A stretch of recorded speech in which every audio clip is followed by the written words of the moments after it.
Hello friends, তো চলে এসেছি আবার পৈতে বাড়ির পার্ট 3 ব্লগ নিয়ে। তো আগের ভিডিওতে তোমরা কিন্তু আইবুড়ো ভাত আর গায়ে হলুদ পর্বটা দেখে নিয়েছো। তো এবার শুরু হচ্ছে পৈতের আসল রিচুয়ালস। তো আমাদের ব্রহ্মচারী কিন্তু একদম রেডি হয়ে গেছে, এবারও বসে যাবে যজ্ঞতে। আর এখনই ওকে দেওয়া হবে পৈতের মূল মন্ত্র। তো দেখো, তোমরা দেখতে থাকো যে পরপর কি হতে চলেছে। আর এই নারকেল পাতার ডেকোরেশনটা আমাদের এত ভালো লেগেছে যে বারবার এই ডেকোরেশনটা তোমাদেরকে দেখাচ্ছি। আর এই দেখো, এখানে যজ্ঞের বেদিটা কিন্তু সুন্দর করে আবির দিয়ে সাজিয়ে দেওয়া হয়েছে। আর এইদিকে দেখো, আমার বাবা মারাও কিন্তু গাড়ি করে চলে এসছে। আর এদিকে পৈতের কাজও কিন্তু জোর কদমে চলছে। এখন কিন্তু একদমই পিক আওয়ার্স চলছে, সমস্ত আত্মীয় স্বজন সবাই চলে এসছে। আর বাড়িটা একদম জমজমাটি হয়ে উঠেছে। সবাই বিভিন্ন জায়গায় বসে আড্ডা গল্প যে যার মতো পারছে আনন্দ করছে। আর এই হচ্ছে আমার ঠাকুমা। আমার বাড়ি থেকে ঠাকুমা, মা আর আমার বাবা এসেছিল। আর এদিকে দেখো, পৈতের মূল মন্ত্র দেয়া হচ্ছে।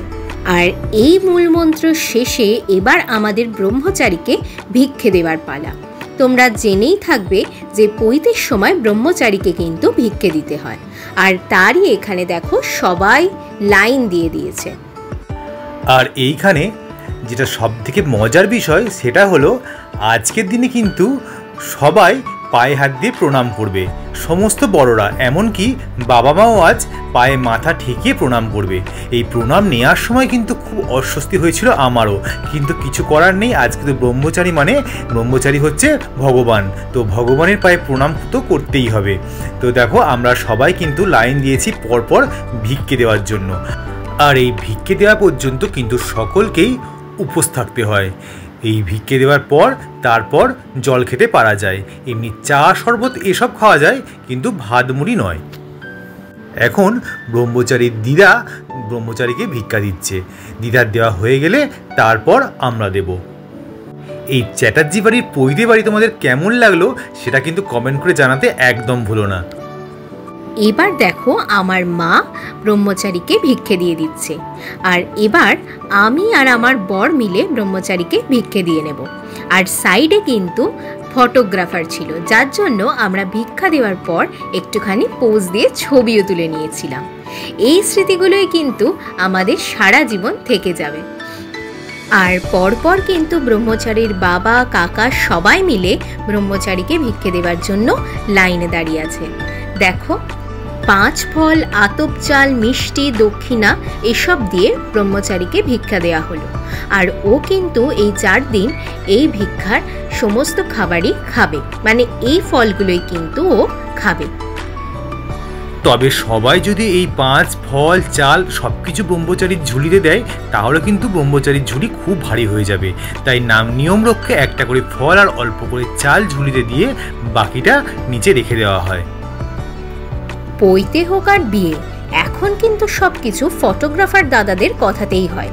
তাই ফটোগ্রাফার দাদা কিন্তু সবার ফটো না তুলে তাদেরকে ছাড়ছেন না। তো ভিক্ষে দেওয়ার পর আমরা দুজন ভালো করে আগে ফটো তুলে নিলাম ওনার কথায়, তারপর চলে এলাম আমার ঠাকুমার খাওয়ার দিকটা দেখতে। ঠাকুমা বয়স্ক বলে তার খাবারটা কিন্তু ঘরেই এনে দেওয়া হয়েছিল।